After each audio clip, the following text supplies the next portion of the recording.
Good evening, everyone. My name is Michael Berger. I'm a student here at the Yale School of Management. And as the host and chair of this year's Yale Philanthropy Conference, I'm really delighted to welcome you to this year's conference. While we obviously had hoped that this year's conference would be able to be in person, so you all could join me here in Evans Hall at the Yale School of Management, we're excited that the virtual format has given us a lot of opportunity to have panelists and attendees from all over the world. As you all know, the theme of the last 2 years has been to be flexible, and so we're grateful that you've joined us.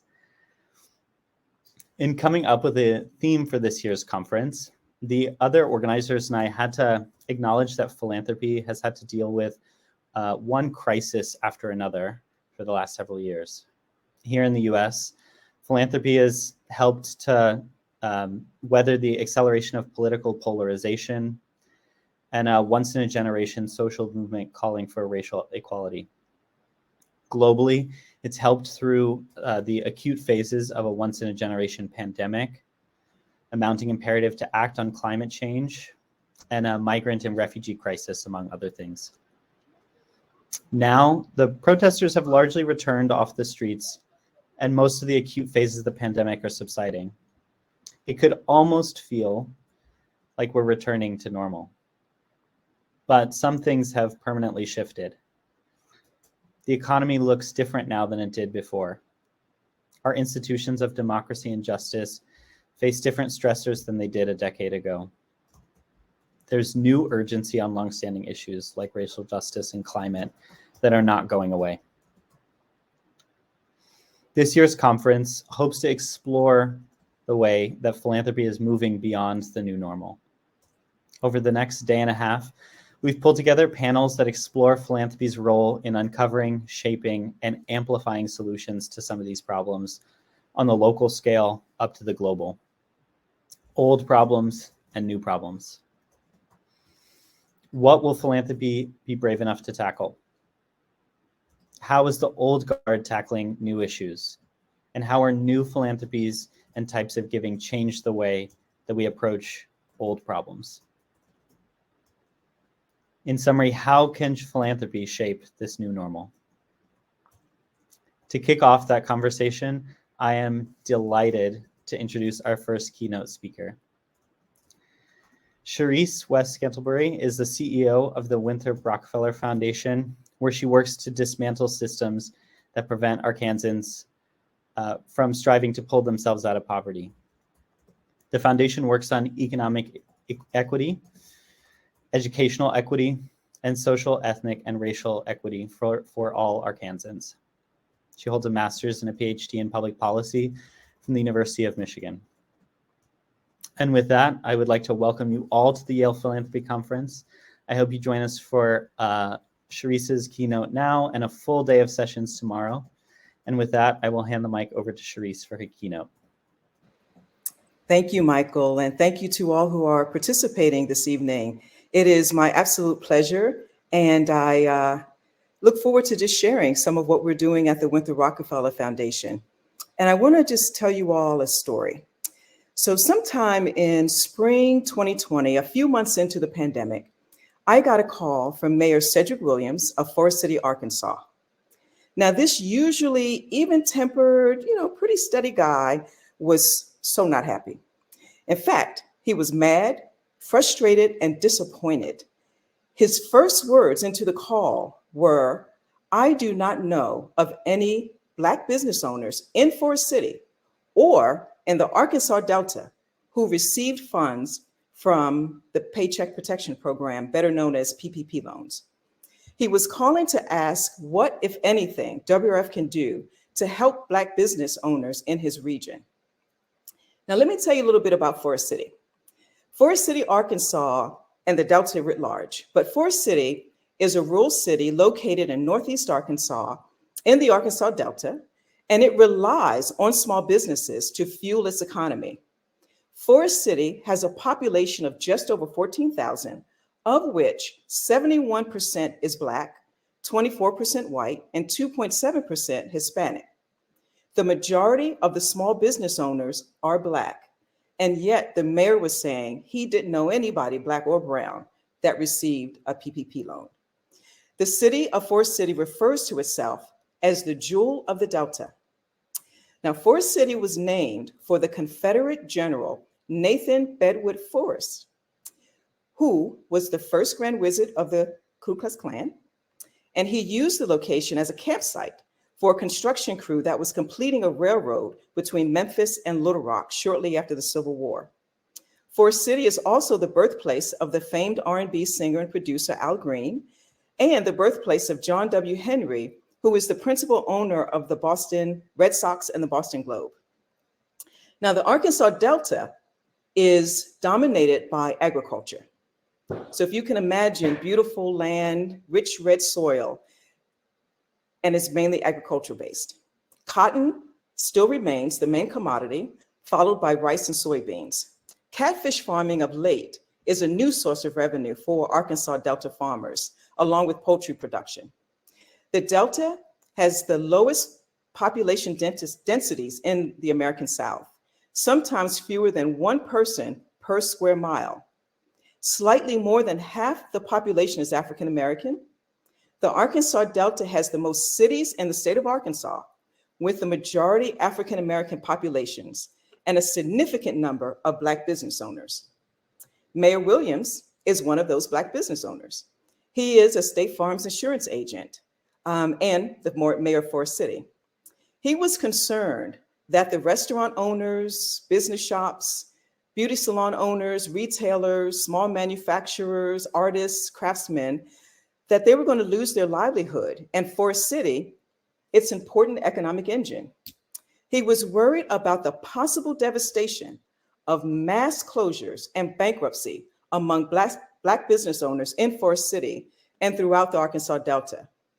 And we have data that confirms that in the first round of the PPP loans, close to 100% of the dollars went to white business owners in the region.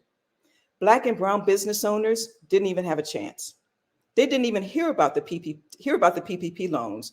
And by the time they didn't even have an opportunity to apply because all the funds were gone. So after listening to Mayor Williams and being the good grant maker that I am, I just said, we'll create a loan fund. Yeah, I literally just blurted out, we will create a loan fund. Now, my very next thought was, ooh, that's not in the budget. And then my thought was, how am I going to tell AD, who is our Chief Operating and Financial Officer and the keeper of the budget, that I just committed us to creating a loan fund? Nonetheless, I'm so blessed that I have a seasoned team who got to work on organizing what became the Delta-owned COVID Recover and Rebuild Fund that was created by nonprofit leaders in the Delta, not created by the Winthrop Rockefeller Foundation. The leaders created the program. The Winthrop Rockefeller Foundation provided $270,000 to get it started.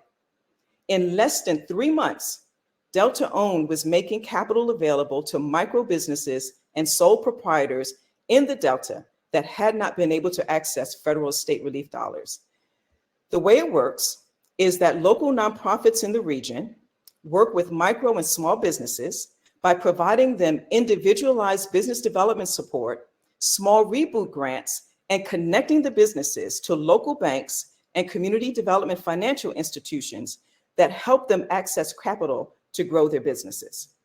So the intent was to stave off this massive loss, but also looking to the future to grow businesses. This kind of responsive philanthropy is a way of being and doing at the Winthrop Rockefeller Foundation. As Michael read in my bio, the Winthrop Rockefeller Foundation exists to relentlessly pursue economic, educational, social, ethnic, and racial equity for all Arkansans. We are in pursuit of an equitable Arkansas where all Arkansans have a job that pays a living wage, a quality education, and the opportunity to thrive and prosper. Equity is an outcome and an ongoing pursuit. At WRF, we recognize we do not all start from the same place, and to pursue equity, we have to disrupt systems and dismantle barriers that produce inequity. We seek to fund disruptors and disruption. And I know you don't hear that often in philanthropy, so I'm gonna say it again. We seek to fund disruptors and disruption. The pandemic, civil unrest, and unprecedented unemployment that Michael talked about in his intro has made it clear the deep inequities and disparities in our country. The US has struggled for centuries to escape the shadow of racism and the attendant disenfranchisement of Black and Brown people who have foreshortened opportunity, both economic and social.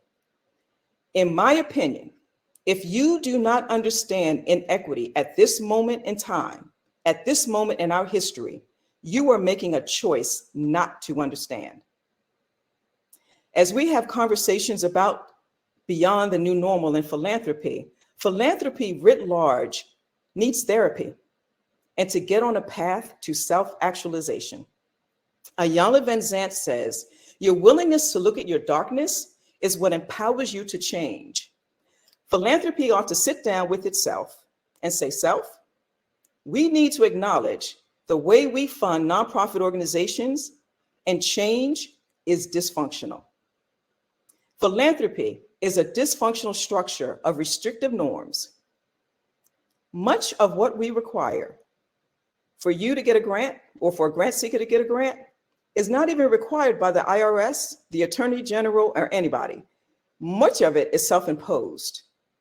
We have put in place unfair rules and regulations that impede the power and effectiveness of social change leaders. Social change leaders are those leaders who are working on the front lines to create equitable systems, support our families and communities, lessen wealth gaps, advocate for our children and families, and so much more for our society.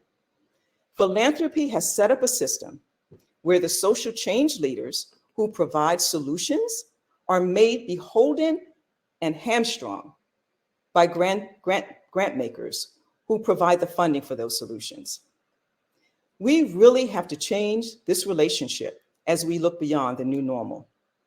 Equity is widely held to be philanthropy's raison d'etre, and yet the deep inequities laid bare by the current pandemic underscore that as a field, we must do more and we absolutely must do better. Now, pre-pandemic, WRF was already funding advocacy and organizing, public policy development, systemic change. It's in our history. It's in our DNA. We, for years, have made unrestricted multi-year grants, provided general operating support, provide technical assistance to build the capacity of our grantees. We practice values-aligned investing, sometimes referred to as impact investing. WRF has prioritized the racial and gender diversity of its investment managers, and we've done so for many, many years. This has resulted in 55% of the firms managing our endowment are owned or managed by firms of color and women-led firms. Now, I do not want to give you the impression that WRF is in any way perfect. We're more kind of a work in progress. We continually strive for excellence in how we use our resources to pursue economic, educational, and racial equity in Arkansas. Right now, we're trying to figure out how to provide capital in addition to revenue to our grantees for them to be sustainable and change and achieve the kind of change we want to see happen in Arkansas. We have the great fortune of working with the brilliant, talented, lovely, and enterprising Andrea Levere, who we all love and adore. In March, she will begin discussions with the WRF Board of Directors about launching a $50 million enterprise capital fund for Arkansas. Arkansas, along with partners, would raise $50 million that nonprofit would use as enterprise capital, much as for-profit organizations do, to generate income and or make investments to build the capacity of their nonprofit organizations. The nonprofit organizations will determine how to strategically invest the enterprise capital in ways that further their mission. Our goal is to use our resources to build the state's nonprofit infrastructure. Now, we're very nascent and at the very nascent stage of creating an enterprise capital fund for Arkansas and do not have all of the details worked out. So stay tuned. As we plan to operate beyond the new normal, this kind of innovation is what we hope to do. Now, I do want to note that WRF has used its resources since the 80s to contribute to the capitalization of several community development financial institutions in our state, such as Southern Bancorp, Communities Unlimited, Forge, and People's Trust, which is the first Black-owned bank in Arkansas. Delta Owned is now an initiative in its second year, and we plan to continue funding. It has had its challenges. Inadequate broadband, which is a problem in rural communities everywhere. And in the Delta, broadband or the lack of broadband has really inhibited our effectiveness to manage the initiative. Building trust among business owners and technical assistance providers, much who were meeting each other for the very first time, was a challenge. And providing that technical support to business owners over Zoom versus in person due to COVID also presented challenges. And then there are just challenges of coordinating the moving parts of such a brand new initiative. And if that wasn't enough, WRF's participation in the early stages of the development of Delta Own created an unintentional power dynamic. But my team, realizing this was happening, that this power dynamic was a problem, stopped participating so as not to inhibit the creativity and innovation among the nonprofit leaders. But nonetheless, WRF to date has invested over $700,000 in Delta Owned. We've leveraged over $200,000 from the Walton Family Foundation and other sources. And we've leveraged in round two, not round one, but round two, $50,000 in PPP loans to our business owners in the Delta. In its first year, Delta Owned received 250 applications and awarded $200,000 in grants to Black and Brown business owners and women-owned businesses, and provided hundreds of hours of technical assistance to those business owners through a network of technical assistance providers. And they have a partnership with the Arkansas Small Business Administration that connects businesses in the Delta to SBA loans and resources. And that was not happening prior to the creation of Delta Owned. In fact, the SBA is now providing direct funding to those same community organizations. For us, that is what the pursuit of economic equity and systems disruption looks like.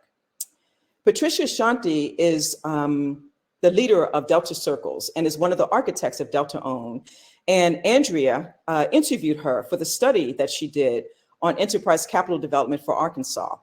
And Patricia said in her interview, we do need to operate our enterprise as a business, but often we don't. We don't even know if we'll have a salary next year. We're doing this work because we feel compelled to do the work. We shouldn't have to feel or fear that we might not be able to afford to live. Another interviewee said or added, we need to shift attitudes of nonprofit organizations to understand the value of investing in themselves. We lack funding for basic operating capital and the longer-term commitments that allow nonprofits to devote more attention to the longer-term future. This is what motivates WRF to figure out how to capitalize nonprofits to have the resources they need to function optimally and to create an equitable Arkansas. One of my favorite TED Talks is by Dan Pallotta, entitled The Way We Think About Charity is Dead Wrong. In it, he calls out the double standard that drives our dysfunctional relationship to charities, mainly philanthropy's dysfunctional relationship to charities. Too many nonprofits, he says, are rewarded for how little they spend, not for what great work they get done. He says, instead of equating frugality with morality, he asks that we start rewarding charities for their big goals and big accomplishments, even if it comes with big expenses.